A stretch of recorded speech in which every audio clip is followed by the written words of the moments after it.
13 முக்கியமான விஷயங்கள் தேவை. அதைத்தான் இப்ப பார்க்க போறோம். முதல் விஷயம் என்ன அப்படின்னு பாத்தீங்கன்னா, செட் த பிரையாரிட்டி. அதாவது என்ன அப்படின்னா, பிரையாரிட்டைஸ் பண்ணுங்க. உங்களுடைய இப்ப இருக்கக்கூடிய விஷயங்களை எல்லாத்தையும் பிரையாரிட்டைஸ் பண்ணுங்க. அதுல உங்களோட ஃபர்ஸ்ட் பிரையாரிட்டி என்ன அப்படின்னா புரோவேதா. என்ன காரணம் அப்படின்னு பாத்தீங்கன்னா, அடுத்து வரக்கூடிய ஓரிரு ஆண்டுகள்ல புரோவேதாவின் வளர்ச்சி அசூர வளர்ச்சியாக இருக்கும். 20x, 50x, 100x, even more than that. அப்ப அந்த அசூர வளர்ச்சி வரக்கூடிய அந்த அற்புதமான காலத்தை நம்ம பயன்படுத்திக்கிறோம். அப்ப என்ன அப்படின்னு பாத்தீங்கன்னா, உங்களுடைய கம்ப்ளீட் போக்கஸ், உங்களுடைய பிரையாரிட்டி எங்க இருக்கணும் அப்படின்னு பாத்தீங்கன்னா, புரோவேதா. இது சரியான நேரம் நீங்க புரோவேதா பிசினஸ் பில்ட் பண்றதுக்கு. அதை புரிந்து உணர்ந்து உங்க போக்கஸ கம்ப்ளீட்டா இங்க வைங்க. அடுத்து சென்ஸ் ஆஃப் அர்ஜென்சி. இது என்னங்க சென்ஸ் ஆஃப் அர்ஜென்சி? இது உங்களுக்குள்ள வர வேண்டிய ஒரு உணர்வு. இது எப்படி அப்படின்னு பாத்தீங்கன்னா, இன்னைக்கு தேதி 6ஆம் தேதி, அக்டோபர் மாதம் 6ஆம் தேதி. இப்ப நீங்க என்ன பண்ணணும் அப்படின்னா, 7ஆம் தேதி ஆஃபர் க்ளோசிங், நம்மளுடைய 25% இலக்கணம் அடைய வேண்டிய நாள். அக்டோபர் 7ஆம் தேதி 25% நம்ம என்ன கோல் fix பண்ணிருக்கிறோமோ, we should reach that goal, 25% of the goal. அப்ப என்ன அப்படின்னு பாத்தீங்கன்னா, சென்ஸ் ஆஃப் அர்ஜென்சி. டெய்லி பேசிஸ்ல எவ்வளவு வால்யூம் டிரைவ் பண்ண முடியும். அப்ப இன்னைக்கு 6ஆம் தேதி எவ்வளவு வால்யூம் டிரைவ் பண்ண போறோம், 7ஆம் தேதி எவ்வளவு வால்யூம் டிரைவ் பண்ண போறோம் அப்படிங்கிற ஒரு இதை பிக்ஸ் பண்ணி இன்னைக்குள்ள இதை முடிக்கணும். அந்த சென்ஸ் ஆஃப் அர்ஜென்சி, ஓகேங்களா, அதை உருவாக்கணும். இன்னைக்கு ஈவெண்டா இவ்வளவு பேர்த்த உட்கார போறேன், இன்னைக்கு வால்யூம் டிரைவ் இவ்வளவு பேர், இவ்வளவு ரெக்ரூட்மெண்ட், இவ்வளவு பேர் 3000 ரூபாய் நம்மளுடைய லக்கி டிரால வரணும், அந்த மாதிரி பிளான் பண்ணுங்க. அடுத்து நோ டிபெண்டன்சி. யாருக்கு வளர்ச்சி ஜாஸ்தி அப்படின்னா, யாரெல்லாம் டிபெண்டன்சியை குறைக்கிறாங்களோ அவர்களுடைய வளர்ச்சி ஜாஸ்தியா இருக்கும். டிபெண்டன்சி குறையணும். அப்ப என்ன அப்படின்னு பாத்தீங்கன்னா, we should take more responsibility. கூடுதலான பொறுப்புகள் எடுக்கணும். இந்த டிபெண்டன்சியை குறைக்கணும்னா என்ன பண்ணணும்? ஃபர்ஸ்ட் லேர்ன் பண்ணணும், கற்றுக்கொள்ள வேண்டும்.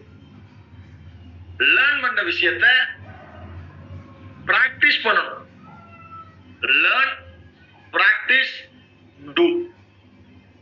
லேர்ன் பண்ணணும், பிராக்டிஸ் பண்ணணும், பிராக்டிஸ் பண்ண விஷயத்த செயல்படுத்தணும், அப்ளை பண்ணணும். அப்ப ஒரு செட் ஃபார் லைஃப் இருக்கா, செட் ஃபார் லைஃப் அப்ளைன் வந்து எடுக்கிறாரா, அப்ப நம்ம போன் பேசக்கூடாது, உட்காந்து அதை கவனிக்கணும். கவனிச்சு நம்ம எடுக்கிறதுக்கு தயாராகணும். ஒவ்வொரு விஷயங்களும் லேர்ன் பண்ணணும். லேர்ன் பண்ணுங்க, பிராக்டிஸ் பண்ணுங்க, அதை அப்ளை பண்ணுங்க. தென் அடுத்தது ட்ரீம் எக்ஸசைஸ். இது என்ன அப்படின்னா, கனவுகள் தான் நம்மளுடைய மிகப்பெரிய உந்து சக்தி. மிகப்பெரிய லெவல்ல ஜெயிக்கிறவங்களுக்கு எல்லாம் என்ன காரணம் அப்படின்னு பாத்தீங்கன்னா, கனவுகள் தான் காரணம். அப்ப தன்னுடைய கனவுகளை ஒரு நாளைக்கு ஒரு தடவை விசுவலைஸ் பண்ணா ஒரு மில்லியனியர். தன் கனவுகளை ஒரு நாளைக்கு 2-3 தடவை விசுவலைஸ் பண்றாரு அப்படின்னா அவர் கோடீஸ்வரர். ஒரு நாளைக்கு தன்னுடைய கனவுகளை 8-10 தடவை விசுவலைஸ் பண்ணா அவர் பில்லியனியர். அதனால என்ன அப்படின்னு பாத்தீங்கன்னா, இந்த ட்ரீம் உங்களுடைய டிரைவிங் ஃபியூவல், உங்களோட உந்து சக்தி இந்த கனவு தான். அப்ப உங்க ட்ரீம் லிஸ்ட பெருசு பண்ணுங்க. காலையில 5:40 மீட்டிங் வரணும். கண்ணெல்லாம் எரியுது, நைட்டு லேட்டா வந்து படுத்துட்டு இருக்கிறீங்க, வர்றதுக்கு ஒரு மாதிரி ரொம்ப கடினமா இருக்கு. அந்த நேரத்துல ஒண்ணும் இல்லைங்க, நீங்க கண்ணை மூடி இருக்கும் போதே உங்க ட்ரீமை விசுவலைஸ் பண்ணுங்க. உங்களுக்கு விருப்பமான காரை வாங்குற மாதிரி, உங்களுக்கு விருப்பமான வீட்டை வாங்குற மாதிரி, உங்க பேங்க் பேலன்ஸ் இருக்கிற மாதிரி, இந்த மாசம் செக் எவ்வளவு வரப்போகுது, 1 லட்சம் 2 லட்சம், இந்த மாதிரி உங்களுடைய கனவுல அதை கொண்டு வாங்க. உங்களுடைய விசுவலைசேஷன்ல அதை எடுத்துட்டு வாங்க. ஸ்பிரிங் மாதிரி எந்திரிச்சு உட்காருவீங்க. பிகாஸ் அந்த உந்து சக்தியே ட்ரீம்ஸ் தான். அடுத்து டெவலப் பிசினஸ் மென்டாலிட்டி. அது என்னங்க? அதாவது ஒரு பிசினஸ் மேன் மாதிரி பாருங்க. இந்த சாதாரண மக்கள் எப்படி பார்ப்பாங்க, பிசினஸ் மேன் எப்படி பார்ப்பாங்க அப்படிங்கறத சொல்றேன். ஒரு மீட்டிங் இருக்கு, ட்ரைனிங் இருக்கு, ஓகேங்களா? என் வியாபாரம்னு பாப்பாரு ஒரு பிசினஸ் மேன். சாதாரண மக்கள் அப்ளைனோட பிசினஸ்னு பார்ப்பாங்க. அப்ப அப்ளைன்றது ஏதாவது ஆதாயம் கிடைக்குமா? டிக்கெட் கொடுக்குறீங்களா, பஸ்ஸுக்கு போட்டுக்கிறீங்களா, ஓகேங்களா, டிரான்ஸ்போர்ட் பாத்துக்கிறீங்களா? இது ஒரு சாதாரண மனுஷன் கேட்கிற கேள்வி. ஒரு பிசினஸ் மேன் என்ன பார்ப்பாருன்னா, என் வியாபாரம், இது என்னுடைய சொந்த வியாபாரம், என்னுடைய பாரம். அப்ப பிசினஸ் ஒரு 5 கோடி 10 கோடி போட்டா ஒரு வியாபாரத்தை முதலீடு செய்தால் ஒரு வியாபாரத்தை எப்படி செய்வாங்களோ அந்த மாதிரி பார்ப்பாங்க. அப்ப இங்க புறவேத வியாபாரத்துல வெற்றி அடையணும்னா ஒரு ஃபார்முலா இருக்கு. வெற்றி அடைய 1 கோடி முதலீடு போட்ட மாதிரி ஒர்க் பண்ணீங்க, 1 கோடி முதலீடு செய்திருக்கிறீங்க, அந்த மனநிலையில ஒர்க் பண்ணா உங்க வருமானம் 1 லட்சம். 5 கோடி முதலீடு போட்ட மனநிலையில ஒர்க் பண்ணீங்கன்னா உங்க வருமானம் 5 லட்சம். அப்ப என்ன அப்படின்னு பாத்தீங்கன்னா 10 கோடி முதலீடு போட்ட நம்ம ஒரு முதலீடு போட்டு கோடி கணக்குல முதலீடு செய்து ஒரு வியாபாரத்தை பண்ணா எப்படி பண்ணுவோமோ அந்த மனநிலையில பண்ணணும். அப்ப ஒரு பிசினஸ் மேன் என்ன பார்ப்பாரு, என் ரோல் என்ன, நான் என்ன செய்யணும், என் டீமை எப்படி டெவலப் பண்ணணும், ஓகேங்களா, என் குழுவை எப்படி வளர்க்கறது, அதற்கு நான் என்ன கூடுதல் பொறுப்பு எடுக்கணும், ஒவ்வொரு விஷயத்தையும் பார்ப்பாரு. அந்த மனநிலையில பிசினஸ் பாருங்க. தென் அடுத்து create a momentum and maintain the momentum. Success loves speed. வெற்றி வேகத்தை விரும்புது. வெற்றி வேகத்தை விரும்புது. Speed and steady. ஒரு ட்ரெயினோட ஸ்பீட் அதோட என்ஜினை பொறுத்து இருக்கு. உங்க என்டையர் டீமோட ஸ்பீட் உங்களை பொறுத்து இருக்கு. பிகாஸ் உங்க டீம் அப்படிங்கிற ட்ரெயினோட என்ஜின் நீங்க. அப்ப என்ன அப்படின்னா உங்க டீம் எப்பவுமே ஒரு மொமெண்டம்ல இருக்கணும். அப்ப அந்த மொமெண்டம்ல இருக்கணும்னா அதற்கு நீங்க முதல்ல எக்ஸைட்மெண்டா இருக்கணும். உங்க என்டையர் டீமை நீங்க எக்ஸைட்மெண்ட்டுக்குள்ள எடுத்துட்டு வரணும். That is very important. அப்ப எப்பவுமே எக்ஸைட்மெண்ட்ல இருக்கணும். அப்ப எக்ஸைட்மெண்ட்ல இருக்கணும்னா என்ன பண்ணணும்? ரெகுலர் மீட்டிங் ட்ரைனிங் அட்டெண்ட் பண்ணணும். No reason, no excuse. தினைக்கும் காலையில மதியம் நைட் ஒரு 10 தடவை உங்க உடம்புல இருக்கிற ஒவ்வொரு செல்லும் ஃபீல் பண்ற மாதிரி, ஒவ்வொரு செல்லும் வைப்ரேட் ஆகிற மாதிரி நீங்க சொல்லுங்க.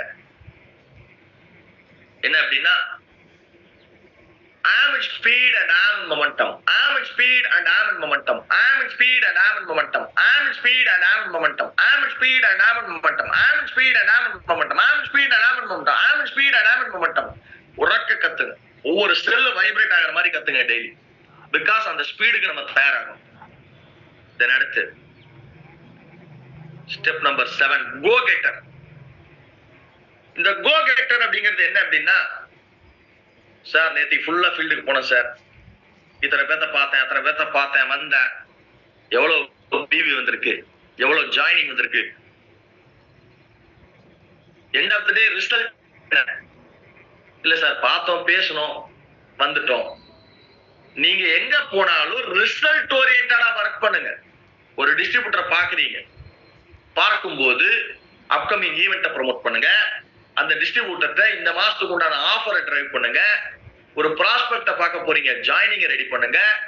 எங்க போனீங்கனாலும் you should be focused on your results. Volume drive பண்ணணும், ப்ரொடக்டிவிட்டி முக்கியம். அப்ப உங்களுடைய ஃபோக்கஸ் கோ கெட்டர் அப்படிங்கிற மனநிலையில இருக்கணும். எங்க போனாலும் ரிசல்ட் ஓரியன்டா ஃபயரா ஒர்க் பண்ணுங்க. எங்க போய் உட்கார்ந்தீங்கன்னா ரிசல்ட். அதை நீங்க போறதுக்கு முன்னாடியே உங்க மைண்ட பிக்ஸ் பண்ணிட்டு போங்க. Yes, I am going to get results. அவர் உங்களை எங்க வேணாலும் இழுப்பாருங்க. கிரிக்கெட்டுக்கு இழுப்பாரு, அரசியலுக்கு இழுப்பாரு, வேற எங்க வேணாலும் டிவியேட் பண்ணுவாரு. நீங்க போக்கஸ்டா இருங்க வால்யூம் டிரைவ்ல. தென் அடுத்து focus working. Everyone nose the rule, 80-20 rule. 80% of the productivity done by only 20% of the people in your team or organization. உங்க டீம்ல 100 பேர் இருக்கிறாங்க, 1 லட்சம் பிவி நடக்குது. அந்த 1 லட்சம் பிவில 80,000 பிவியை பண்ணக்கூடியவங்க வெறும் 20% மக்கள், வெறும் 20% people. மிச்சம் இருக்கக்கூடிய 20,000 பிவியை பண்ணக்கூடியவங்க 80 பேர், 80% people. அந்த 20% people யாருன்னா அவங்கதான் சீரியஸ் பீப்புள், கோர் பீப்புள். உங்க போக்கஸ் அங்கதான் அதிகமா இருக்கணும். மித்தவங்களை விட்டுற சொல்லல, மித்தவங்களையும் கவனம் செலுத்துங்க. அவங்களும் நாளைக்கு கோர் பீப்புளா மாறுறதுக்கு வாய்ப்பு இருக்கு. பட் இப்போ உங்களுடைய கரண்ட் கம்ப்ளீட் போக்கஸ் இந்த 80% ப்ரொடக்டிவிட்டியை தரக்கூடிய 20% மக்கள்கிட்ட அதிகமாக இருக்கணும். தென் அடுத்து பவர் க்ளோசிங். நீங்க எங்க பிசினஸ் எடுக்க போனாலும், ஆப்பர்ச்சுனிட்டி பிரசன்டேஷன் எடுக்க போனாலும், your closing must be sharp. துப்பாக்கி, அதாவது பிஸ்டல்ல இருந்து வரக்கூடிய புல்லட் எப்படி இருக்குமோ, நீங்க பேசுற ஒவ்வொரு விஷயமும் உங்களுடைய ப்ராஸ்பெக்டோட உள்ள போய் தைக்கணும். எஸ், புறவேதா opportunity is going to change my life, என் வாழ்க்கையை மாற்றக்கூடிய வாய்ப்பு புறவேதா அப்படிங்கிறத he should feel it. அத அவர் உணரணும். அது எங்க அப்படின்னு பாத்தீங்கன்னா உங்களுடைய க்ளோசிங்ல இருக்கும். உங்களுடைய டிஸ்ட்ரிபியூட்டர் ஒருத்தர் வந்து உங்க ப்ராஸ்பெக்ட உட்கார வைக்கிறார் அப்படின்னா சும்மா இல்லைங்க. அதற்கு பின்னாடி பல நாட்களாக, பல வாரங்களாக, பல மாதங்களாக அவரை ஃபாலோ பண்ணி கொண்டு வந்து உங்கள்கிட்ட உட்கார வைக்கிறார். என் அப்ளைன் இருக்காரு, எனக்கு சப்போர்ட் பண்ணுவாருங்கிற நம்பிக்கையில உட்கார வைக்கிறார். அப்ப உங்க க்ளோசிங் எப்படி இருக்கும்? உங்க க்ளோசிங் பயங்கர ஷார்ப்பா இருக்கணும், ஈட்டி குத்துற மாதிரி இருக்கணும். நீங்க பேசுற விஷயங்கள் அவர் மனதுக்குள்ள போய் தைக்கணும். அப்ப என்ன அப்படின்னு பாத்தீங்கன்னா, பண்ணலாமா வேணாமான்னு யோசிக்கிறவர் கூட எஸ் இந்த புறவேதா வாய்ப்பு என் வாழ்க்கையை மாத்தம் நான் பண்றேன் அப்படின்னு அவர் முடிவெடுக்கிற மாதிரி உங்க க்ளோசிங் பவர் பேக்டு க்ளோசிங்கா இருக்கும். தென் அடுத்து go one step ahead. always எப்பவுமே ஒரு ஸ்டெப் எக்ஸ்ட்ரா. நீங்க 3 பிளான் காமிச்சிருக்கீங்களா? Super, very good. இன்னொரு பிளான் எக்ஸ்ட்ரா. இன்னைக்கு 4 டிஸ்ட்ரிபியூட்டர் மீட் பண்ணிருக்கீங்களா? எஸ், இன்னொருத்தர் மீட் பண்ணலாமே எக்ஸ்ட்ரா. இன்னைக்கு ஆர்டர் கலெக்ட் பண்ணிருக்கீங்க, 5 பேருக்கு ஆர்டர் கலெக்ட் பண்ணிருக்கீங்க. எஸ், இன்னும் கொஞ்சம் எக்ஸ்ட்ரா, இன்னும் 2 பேர்த்த கலெக்ட் பண்ணலாமே. எல்லாமே ஒரு ஸ்டெப் எக்ஸ்ட்ரா. ஓகேங்களா? go one step ahead. What is the difference between ordinary person and extraordinary person? That is very simple, little extra. The difference between ordinary and extraordinary is that little extra. அப்ப வெற்றியாளர்களே கொஞ்சம் extra செய்றவங்க. அப்ப அந்த extra ஓகேங்களா, கொஞ்சம் கூடுதலா செயல்படுத்துறதுக்கு உண்டான மனநிலையில ஒர்க் பண்ணுங்க. தென் அடுத்து அனாலிசிஸ் ஆஃப் லாஸ்ட் மந்த். சென்ற மாதம், கடந்த மாதம் நம்ம என்ன செஞ்சோம், ரிசல்ட் வந்துச்சு, எதை செய்ய தவறணும், எதெல்லாம் பிளஸ், எதெல்லாம் மைனஸ், எதெல்லாம் ஸ்ட்ரென்த், எதெல்லாம் ஏரியா ஆஃப் இம்ப்ரூவ்மெண்ட், அத பாருங்க. இதெல்லாம் பார்த்து ரிவ்யூ பண்ணுங்க. Self review. உங்க பிசினஸ் ரிவ்யூ பண்றீங்க. அப்ப லாஸ்ட் மந்த்ல இருந்தக்கூடிய பிளஸ் என்ன, மைனஸ் என்ன, இதெல்லாம் பார்த்து இந்த மாசம் நீங்க பிளான் பண்ணும்போது அதெல்லாம் இன்புட்டா எடுத்துட்டு ஒர்க் பண்ணுங்க. அதெல்லாம் நீங்க இன்புட்டா எடுத்து பண்ணும்போது இந்த மாசம், கடந்த மாதம் செய்த தவறுகளை தவிர்த்து கொள்ளலாம். தென் டிரான்ஸ்பரண்ட் அண்ட் ஸ்ட்ராங் கம்யூனிகேஷன். இது ரொம்ப முக்கியம். அது என்னங்க டிரான்ஸ்பரண்ட் அண்ட் ஸ்ட்ராங் கம்யூனிகேஷன்? இத செய்யறேன்னா செய்யறது, இத பண்றேன்னா பண்றது, மீட்டிங்க்கு வரேன்னா வருது. ஓகேங்களா? நிறைய நார்மலா சாதாரண மக்களுடைய வேலை என்ன அப்படின்னு பாத்தீங்கன்னா, மீட்டிங் வரேன்னு சொல்லிடுவாங்க, அப்புறம் பூனை குறுக்கு போயிடுச்சு வர முடியலன்னு கேட்டீங்கன்னா 3000 காரணம் வச்சிருப்பாங்க, அதுல ஏதாவது ஒண்ணு எடுத்து விடுவாங்க. ஏன் மீட்டிங் வரலன்னு கேட்டீங்கன்னா, வரலையே அப்படின்னா ஓகேங்களா, இந்த 3000த்துல ஏதாவது ஒரு காரணத்தை எடுத்து விடுவாரு. இன்னைக்கு நிறைய மக்கள், சாதாரண மக்கள் அப்படிதான் இருப்பாங்க. பட் சக்சஸ்ஃபுல் பீப்புள் என்ன அப்படின்னா, ஒன்ஸ் தே கமிட்டட் அப்படின்னா எனி காஸ்ட் வந்துருவாங்க. ரீசன் எல்லாம் சொல்ல மாட்டாங்க, காரணத்தை தேடி ஓட மாட்டாங்க. ஓகேங்களா? போன் அடிச்சா முதல்ல போன் எடுப்பாங்க. நல்லா புரிஞ்சுக்கோங்க, லீடர்ஷிப்போட ஃபர்ஸ்ட் விஷயம் என்ன அப்படின்னா, ஓகேங்களா, போன் வந்தா போன் அட்டன் பண்றது, போன் அட்டன் பண்ண முடியல அட் தி இயர்லியஸ்ட் கால் பண்றது. இங்கேயே லீடர்ஷிப்போட ரூல், ஃபர்ஸ்ட் ரூல் வந்துருது. ஒருத்தர் போனை ப்ராப்பரா மெயின்டைன் பண்ண முடியலன்னா அவரால டீமை ப்ராப்பரா மெயின்டைன் பண்ண முடியாது. நல்லா புரிஞ்சுக்கோங்க, போனே காலே கரெக்டா மெயின்டைன் பண்ண முடியாது, எப்படி பெரிய டீமை மெயின்டைன் பண்ணுவார்? லீடர்ஷிப்போட ஃபர்ஸ்ட் விஷயம் என்ன அப்படின்னா, மேனேஜிங் யுவர் போன் கால்ஸ். உங்க டீம் மெம்பரோ, உங்க அப்ளைனோ, உங்க டீம் மெம்பரோ யாரோ ஒருத்தர் உங்களுக்கு கால் பண்ணிருக்காருன்னா போன் அட்டன் பண்ண கத்துக்கோங்க. போன் அட்டன் பண்ண முடியல அட் தி இயர்லியஸ்ட் அந்த காலை நீங்க பேசிடணும். இது பேசிக் கம்யூனிகேஷன். ஓகேங்களா? லீடர்ஷிப்ல முக்கியமான ரோல் கம்யூனிகேஷன். அடுத்தது அந்த கம்யூனிகேஷன் should be transparent. ஓகேங்களா? இது டீம்ல நடந்து செய்ய போறோம். ஓகேங்களா? இந்த டிரான்ஸ்பரண்ட் கம்யூனிகேஷன் இது முக்கியம். பிகாஸ் வெற்றி அடைவதற்கு டிரான்ஸ்பரண்ட் அண்ட் ஸ்ட்ராங் கம்யூனிகேஷன். 6 மணிக்கு வரேன்னா 6 மணிக்கு வரது. ஓகேங்களா? இது ரொம்ப முக்கியமானது. தென் 13th பாயிண்ட் என்ன அப்படின்னா, நம்ம டீம்ல இருக்க ஒவ்வொருத்தரும் இந்த 12 பாயிண்டையும் செய்ய வைக்கிறதுக்கு நம்ம அவங்களுக்கு ஹெல்ப் பண்றது, சப்போர்ட் பண்றது. These 13 essentials are very important. ஒன்னே திரும்ப ஞாபகப்படுத்துறேன். Set the priority, sense of urgency, then no dependency, then dream exercise, develop business mentality, then create momentum and maintain the momentum, go getter, focus working, power closing, always go one step ahead, analysis of last month, transparent and strong communications, help downline to do all these 12 points.